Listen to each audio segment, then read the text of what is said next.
So when I first started playing Magic the Gathering, I got into playing because of the Final Fantasy collab.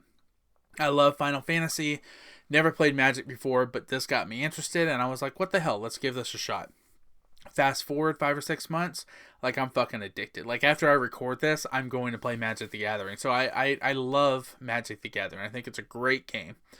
But there's a lot of controversy in the world of Magic the Gathering with the Universes Beyond collabs. Because a lot of purists don't like the Universes Beyond, or they don't like the rate at which they're coming out. And if you're someone like me who only got into it because of the Universes Beyond, I don't really know any different, right? So I can appreciate other stuff to come. I can appreciate what's already been out. I can appreciate, the game for itself and the 30 years of lore that it has. But the Universes Beyond doesn't really bother me, nor the rate that they're coming out with. But also, again, I don't know any different. I joined like almost at the peak with the Final Fantasy collab, right? Avatar is about to release, and I have zero interest. It's not that I don't really like Avatar, because I think it's a fine franchise, but I'm not going to buy any of the cards. So I think that really when you're looking at that kind of stuff, what it boils down to is that if it's not into you, if you don't like it, then don't buy it, right? But one of the things that I found interesting with Magic the Gathering is that they had this branch called Secret Lair that really started out kind of as like an exclusive club. I'm sure, like the name suggests that it was something that like that they would only come. It would be like limited edition product that they would come out with, and that they would be able to sell a little bit to the public. But I don't think whenever it first started coming out, sure, you would sell out a product. I mean, you're always going to sell out a product if it's good anyways. But I don't think that the fan base was near as vast as it is now. So fast forward the last few months, you've had all these different collabs come out, Universes Beyond collabs come out. So Final Fantasy, you have Spider-Man, which I know for a lot of people was a buzz, but I really enjoy the Spider-Man cards. You have Teenage Mutant Ninja Turtles coming out. You have Star Trek coming out late next year, which I'm actually pretty excited about. So you have a lot of these Universes Beyond collabs that continue to expand the Magic universe. And Secret Lair this week just dropped the PlayStation collab, where they had cards for Ghost of Tsushima. They had cards for The Last of Us, for Horizon Zero Dawn, for Uncharted, and for God of War. And I was stupid excited for this collab because I'm a gamer. Like, this was... I wasn't as excited for it as I was Final Fantasy, but I was more excited for it in ways because now I actually play Magic, right? So when it came to this collab, I was super prepared. I was excited. I was ready for it.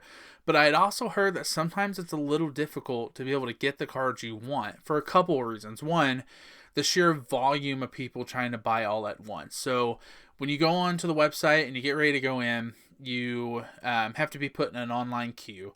And as you're in that online queue, it'll actually tell you if there are certain cards that are, or certain secret layers that are being sold out in your territory, like in the US, for example. And so as I'm sitting here for what was 2 fucking hours watching my tablet and the screen go by as I'm waiting for my time in the queue, I see that the premium pack, which came with all of them, which I wasn't going to get because it was like $700 or something like that. The premium pack that I don't even know what all came with it. It was the platinum trophy pack, I think is what it was. I saw that it got sold out. I saw that some of the foil and non-foil trophy packs had gotten sold out. And then I saw that Ghost of Tsushima got sold out. Now, here's the thing. If I was going to choose, going down in an order of which ones I would prefer, Ghost of Tsushima would have been last. Not because I don't like Ghost of Tsushima. It's actually the exact opposite. I love Ghost of Tsushima. I thought it was a fantastic game, and shame on me because I didn't play it until only a few months ago. But it was because the other franchises were near and dear to my heart, and I desperately wanted to be able to get those, right? For God of War, Horizon Zero Dawn, Uncharted, Last of Us, all franchises that I love and adore and I was excited for. So those were the ones that I ended up being able to pick up. And I would have picked up Ghost of Tsushima, but it was sold out. And I know that there were other ones that eventually got sold out through the Secret Lair and people buying them. But one of the main reasons why things got sold out was because of fucking scalpers going on rigging the system to be able to buy a whole bunch in bulk to obviously resell to the public.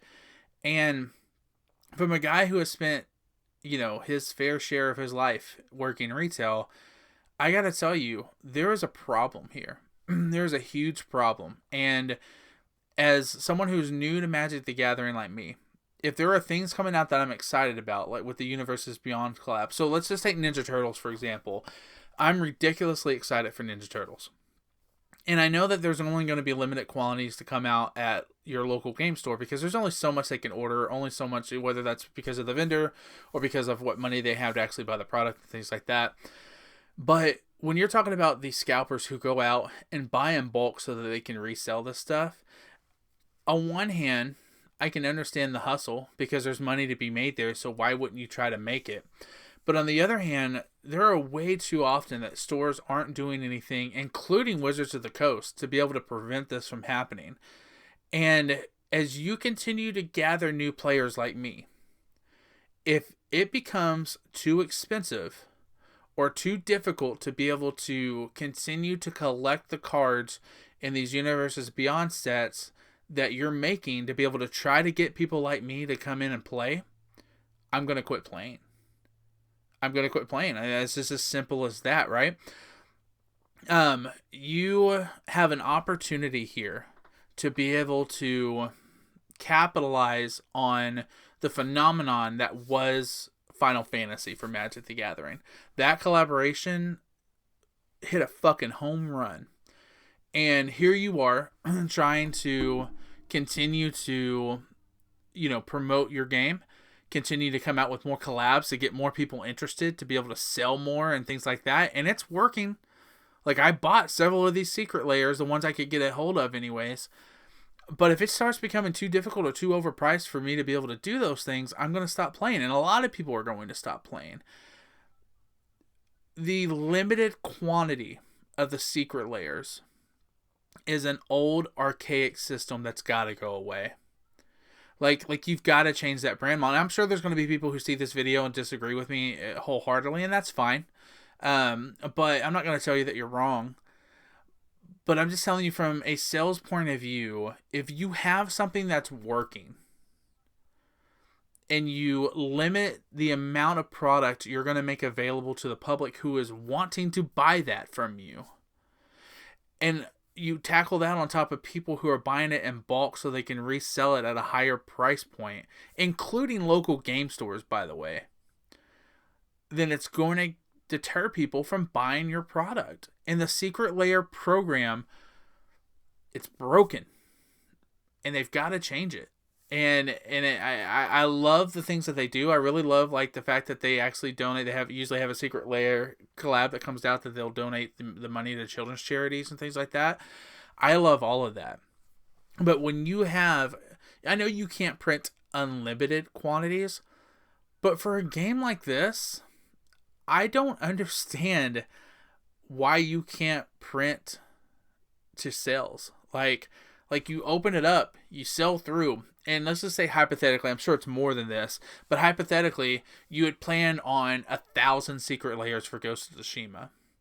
And all of a sudden you realize, well shit, we need, 1,200. Well then fucking make 1,200. Like, I don't understand when you make the product, why you're limiting it and allowing for this manipulation in the sales and retail of your product. It's silly and it's stupid and it's going to fail.